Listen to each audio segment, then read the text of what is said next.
Hi friends, welcome to बंदन classes में आपका स्वागत है। ठीक है दोस्तों, जैसा कि आपको पता ही होगा कि एसएससी जीडी के लिए हमारे बुंदेलखंड क्लासेस पर क्लासें चल रही हैं। ठीक है दोस्तों, तो आप लोग उसको ज्वाइन करिएगा। जैसे कि वीडियो 25 तारीख से मिलना स्टार्ट हो चुके थे, हमारा बैच स्टार्ट हो गया है 25 तारीख से, जिसमें math, reasoning, GK, GS, science all subject पढ़ाए जा रहे हैं। तो आप लोग उस बैच को ज्वाइन करिएगा। इसमें कोई आपको फीस नहीं देना है, ना कोई पेमेंट करना है। निःशुल्क बैच है, जब तक रहेगा जब तक एसएससी जीडी का एग्ज़ाम नहीं हो जाएगा। ठीक है दोस्तों, अब बात चल रही थी कुस्का के बारे में। तो कुछ कुस्का क्या है, कुस्का सिद्धांत किसने दिया था, कुस्का की खोज किसने दी थी, ये कुस्का के बारे में कल अपन लोगों ने पढ़ लिया था। ठीक है, आज पढ़ेंगे कुस्का के भाग। ठीक है दोस्तों, जैसे स्टार्ट करते हैं कुस्का भित्ति। तो कुस्का भित्ति से स्टार्ट करते हैं। अब बताइए कुस्का भित्ति क्या है। तो पहला पॉइंट डालिएगा दोस्तों। पहला पॉइंट क्या है, यह केवल पादप कोशिकाओं में पाई जाती है। क्या, कुस्का भित्ति होती ना जो केवल पादप कोशिकाओं में पाई जाती है। दूसरा पॉइंट डालिएगा। दूसरा पॉइंट है कि पादप कोशिका की बाहरी परत, पादप कोशिका की बाहरी परत। दूसरा पॉइंट हो गया। तीसरा पॉइंट है दोस्तों कि काय कोशिका की सुरक्षा करती है, यानी कोशिका भित्ति जो है ना, जो कोशिका की सुरक्षा करती है। नंबर पॉइंट 3, सेलुलोज से बनी होती है। यह काय की बनी होती है कोशिका भित्ति, तो कोशिका भित्ति सेलुलोज की बनी होती है, जो पादप कोशिकाओं में पाई जाती है। नंबर चौथा की बात कही जाएगा, जंतु व प्रोटोजोआ में नहीं पाई जाती। कोशिका भित्ति जंतु कोशिका व प्रोटोजोआ में नहीं पाई जाती हैं, सिर्फ पादप कोशिकाओं में पाई जाती हैं। जैसे की बात करते हैं, जैसे दोस्तों शैवाल हुआ, कवक हुआ, पादप हुआ, जीवाणु में आदि में पाई जाती हैं का कोशिका भित्ति। तो दोस्तों यह 5 पॉइंट हो गए हैं। पहला पॉइंट ए होगा, दूसरा पॉइंट ए है, तीसरा ए है, चौथा ए है, पांचवा ए है। 5 पॉइंट हो चुके हैं कोशिका भित्ति के बारे में। कोशिका भित्ति किस में पाई जाती है, तो पादप कोशिकाओं में कोशिका भित्ति पाई जाती है। ठीक है दोस्तों, मैं आशा करता हूं तो आप लोगों को समझ में आ गई होगी कोशिका भित्ति के बारे में। अब नेक्स्ट पॉइंट की ओर चलते हैं, कोशिका झिल्ली। तो कोशिका झिल्ली के बारे में कुछ समझते हैं। कोशिका झिल्ली, अब बात कही जाए आपसे का कोशिका झिल्ली किस में नहीं पाई जाती है, तो कोशिका झिल्ली यह विषाणु में नहीं पाई जाती है। ठीक है, कोशिका झिल्ली विषाणु में नहीं पाई जाती है, बल्कि यह पादप कोशिका में और जंतु कोशिका दोनों में पाई जाती है कोशिका झिल्ली। ठीक है दोस्तों, नेक्स्ट पॉइंट की बात कही जाए कि किसी पदार्थ को कोशिका के अंदर लाना या बाहर भेजना, यह कोशिका झिल्ली का ही कार्य है। इसलिए इसे कस्टम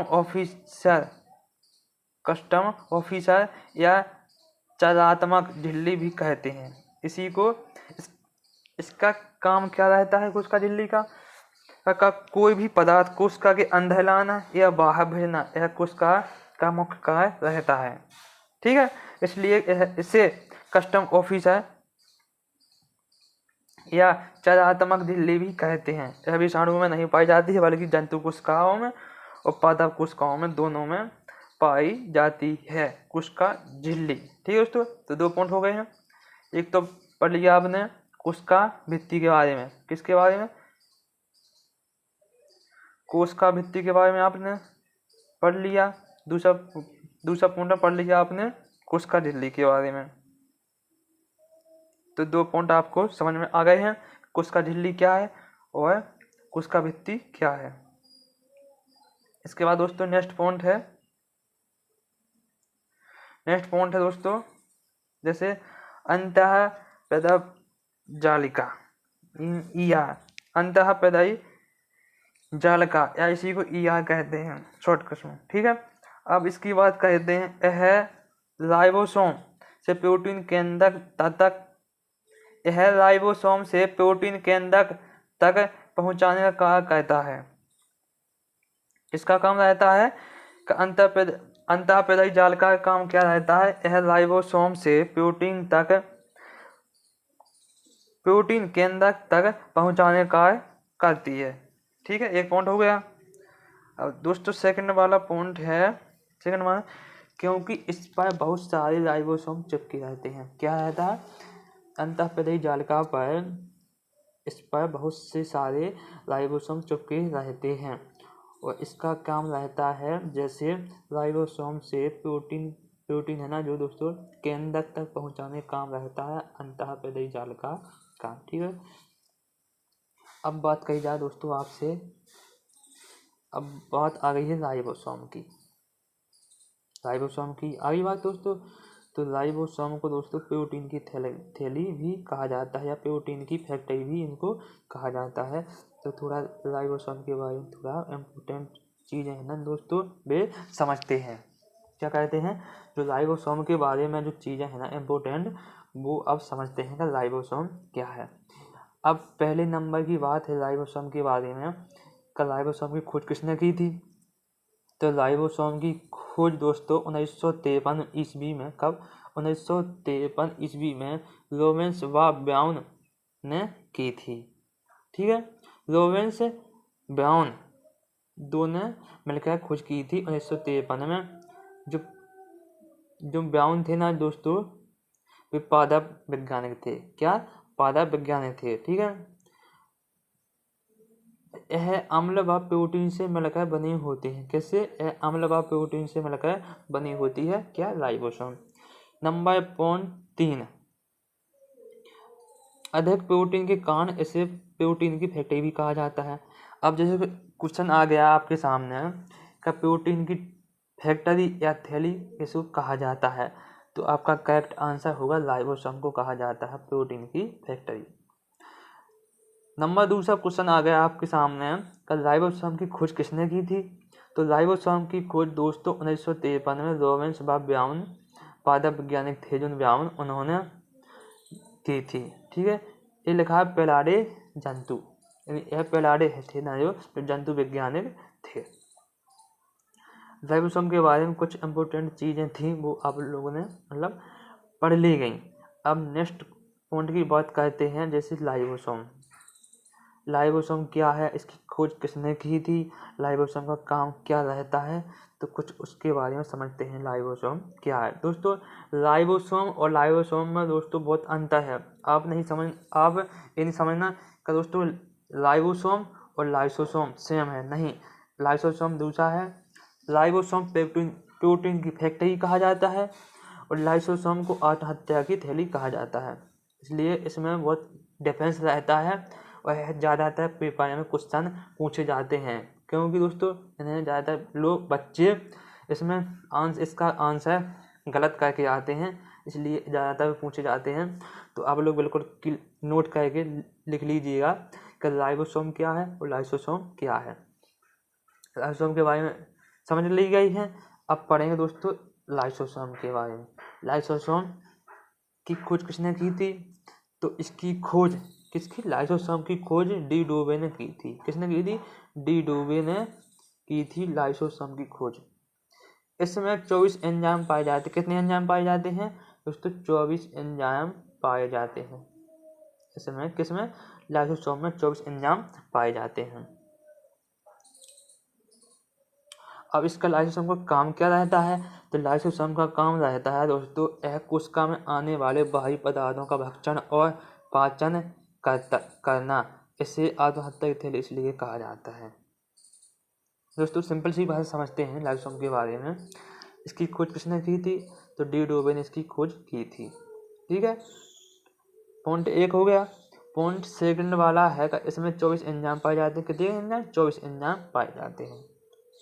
नंबर तीसरा है दोस्तों यह कोशिका में आने बाहरी पदार्थों का भक्षण और पाचन करना इसका काम रहता है, इसलिए इसे आत्महत्या की थैली कहा जाता है। ठीक है दोस्तों, आपको पता चल गया होगा कि इसमें लाइसोसोम को आत्महत्या की थैली क्यों कहा जाता है। ठीक है दोस्तों, बात क्लियर समझ में आ गई है। इसके बाद दोस्तों नेक्स्ट पॉइंट के बारे में बात करते हैं। नेक्स्ट पॉइंट क्या है? माइटोकॉन्ड्रिया।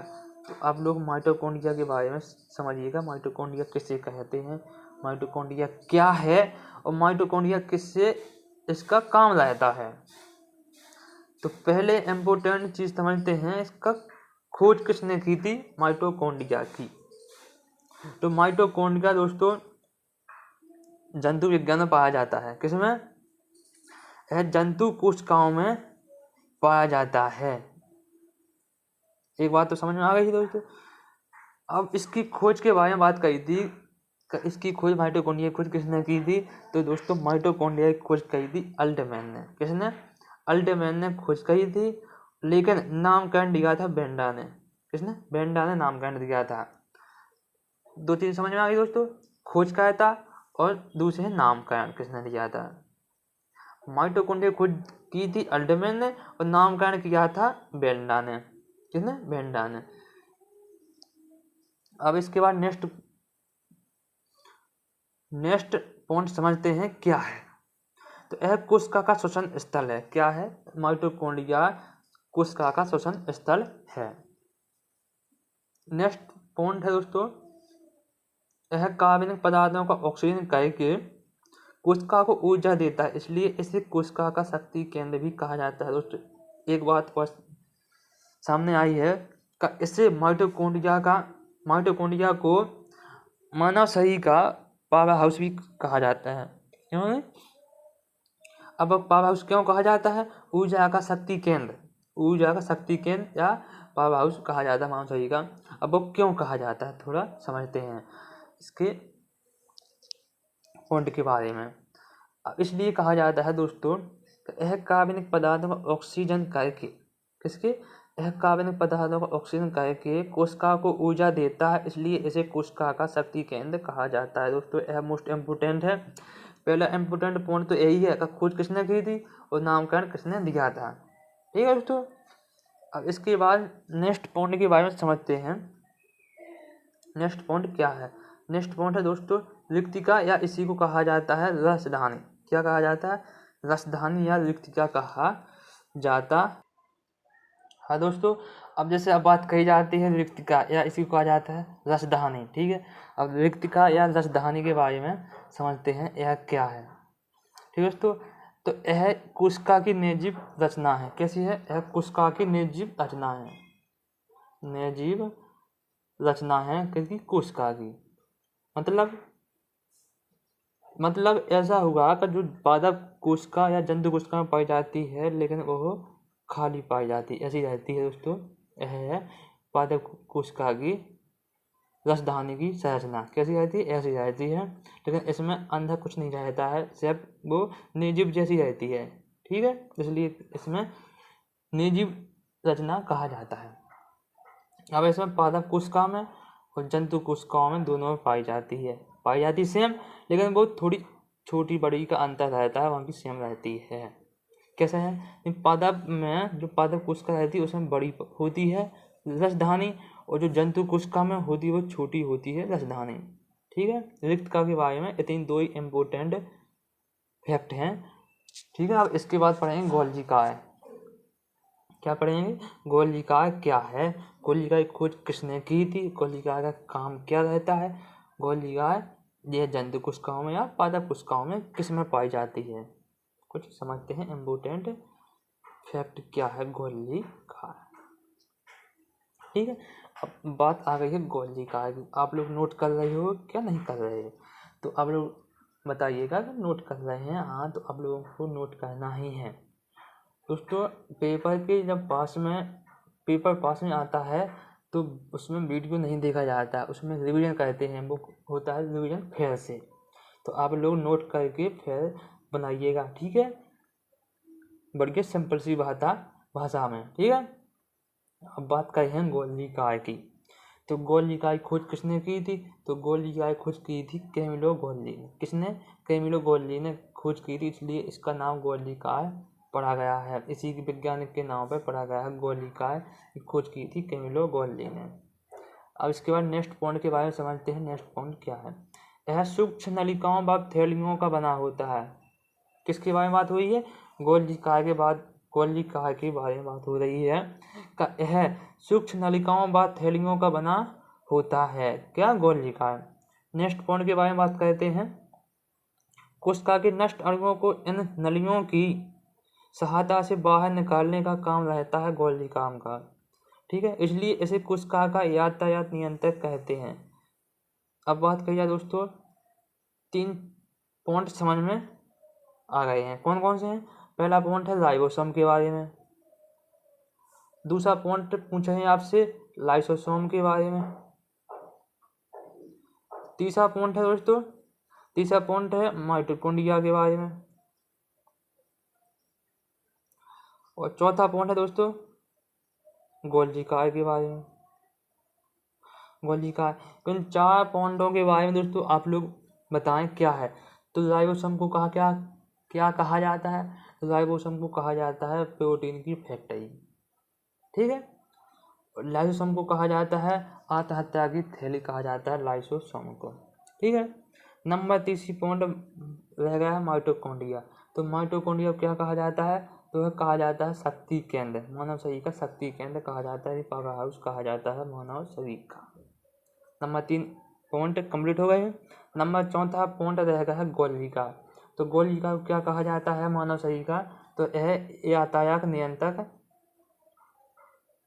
कहते हैं। मतलब सिंपल सी भाषा ये हुई है कि कोशिका के नष्ट अणुओं को इन नलियों की सहायता से बाहर निकालने का काम करता है, इसलिए इसे कोशिका के यातायात नियंत्रक कहते हैं। दोस्तों इसमें इम्पोर्टेंट 2 चीज़ें हैं, या खोजकर्ता, ठीक है, दूसरा यातायात नियंत्रक। गोल्गी कार को क्या कहा जाता है, यातायात नियंत्रक कहा जाता है। खोज किसने की थी। तो कैमिलो गोल्गी ने इसकी खोज की थी, ठीक है दोस्तों।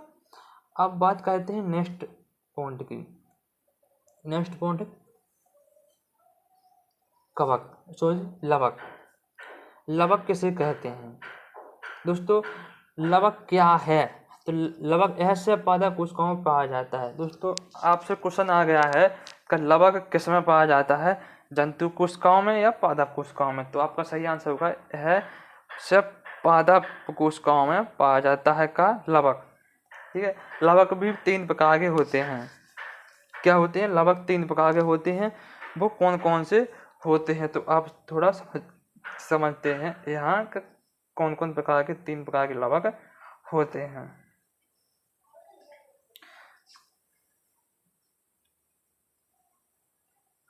लवक दोस्तों 3 प्रकार के होते हैं। एक होता है हरित लवक, दूसरा पॉइंट है आवर्णी लवक, तीसरा पॉइंट है वर्णी लवक। होगा दोस्तों 3 प्रकार हो गए हैं। पहला पॉइंट है हरित लवक, दूसरा पॉइंट है आवर्णी लवक, तीसरा पॉइंट है वर्णी लवक। इन 3 प्रकार के लवक होते हैं जो सब पादप कोशिकाओं में उपस्थित होते हैं। अब हरित लवक के बारे में तो समझते हैं कि हरित लवक क्या है, फिर समझेंगे आवर्णी लवक के बारे में, फिर समझेंगे वर्णी लवक के बारे में, ठीक दोस्तों। अब समझते हैं हरित लवक। तो यह हरे रंग का होता है, उसके नाम ही से समझ में आ रहा है। तो कैसा होगा यह रंग में, यह रंग में हरे होगा, हर से हरे, यह इसी को आ जाता है हरा रंग, ठीक है दोस्तों। अब नेक्स्ट पॉइंट है का इसमें क्लोरोफिल पाया जाता है। हाँ, तो जब हरे इसका रंग होता है, इसका रंग कैसा होता है, हरे रंग का होता है, तो इसमें सौभाग्य की बात है, तो इसमें क्लोरोफिल ही पाया जाता है, क्योंकि क्लोरोफिल के कारण ही इसमें हरा रंग होता है। पेड़ पौधों में जो पत्तियां होती हैं, जो पत्तियां हरी दिखाई देती हैं, वो सिर्फ क्लोरोफिल के कारण ही हरी पत्तियां होती हैं, ठीक है। नेक्स्ट पॉइंट के बारे में बात कर जाते हैं, इसी से पौधा प्रकाश संश्लेषण क्रिया भोजन बनाता है। दोस्तों इसमें तो प्रकाश संश्लेषण क्रिया होती है, तो हाँ ऐसा प्रकाश संश्लेषण क्रिया। दोस्तों नेक्स्ट पॉइंट के बारे में समझते हैं कि इससे पादप कोशिका की रसोई भी कहते हैं। किसे हरित लवक को पादप कोशिका की भी रसोई कहते हैं। अब मोस्ट इम्पोर्टेंट पॉइंट 2 के बारे में बात करते हैं। पत्तियों का रंग हरा किसके कारण होता है दोस्तों, वो क्लोरोफिल के कारण होता है। वो हमने आपको पहले समझा दिया है कि पत्तियों का रंग क्लोरोफिल के कारण ही वो हरा होता है। नेक्स्ट पॉइंट के बारे में बात कही जाएगा, पत्तियों को पीला पड़ना।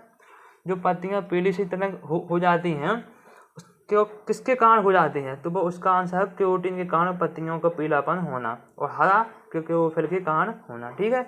अब हरित लवक के बारे में समझ गए दोस्तों। अब इसके बारे में समझते हैं आवर्णी लवक। किसके बारे में, आवर्णी दोस्तों। अब समझते हैं आवर्णी लवक क्या है। तो आवर्णी लवक के बारे में समझते हैं। यह रंगहीन होता है। यह कैसा लवक होता है? तो इसमें कोई रंग नहीं होता है, इसका कोई कलर नहीं होता, यह सिर्फ रंगहीन होता है लवक। ठीक है। अब दूसरा पॉइंट के बारे में बात करते हैं। यह जड़ों में भूमिगत तनों में पाया जाता है। कहाँ पाया जाता है? हरित लवक पाया जाता था दोनों पत्तियों में। इसका रंग कैसा होता था? हरे रंग का होता है, क्लोरोफिल पाया जाता है। लेकिन यह रंगहीन होता है आवर्णी लवक, यह जड़ों व भूमिगत तनों में पाया जाता है। ठीक है। दो इम्पोर्टेंट इसमें आवर्णी लवक में पॉइंट थे जो आपको बता दी गई। ठीक है। अब बात करते हैं दोस्तों वर्णी लवक क्या है। वर्णी लवक दोस्तों यह रंगीन लवक होते हैं। कैसे होते हैं? वर्णी लवक रंगीन तो होते हैं, लेकिन कैसे, किस कलर के होते हैं? तो जो लाल रंग के होते हैं, पीले रंग के होते हैं, नारंगी रंग के होते हैं, आदि कलर के होते हैं वर्णी लवक।